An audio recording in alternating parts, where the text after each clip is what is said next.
18 থেকে 45 বছর বয়সের মধ্যে শারীরিকভাবে সুস্থ নারী ও পুরুষ রক্ত দিতে সক্ষম। নিকট আত্মীয়, বাবা মা, ভাই বোন, ছেলে মেয়ে ব্লাড ডোনার হওয়া যায় না।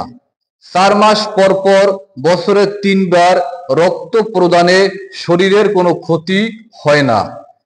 আপনার প্রদান করা এক ব্যাগ রক্ত একজন মুমূর্ষু মানুষের জীবন বাঁচাতে পারে। নিয়মিত রক্ত প্রদানে অস্থিমজ্জা সক্রিয় থাকে।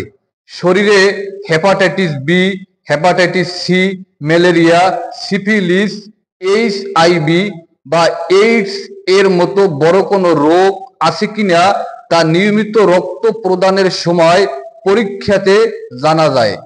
নিয়মিত রক্ত প্রদানে রোগ প্রতিরোধ ক্ষমতা বাড়ে।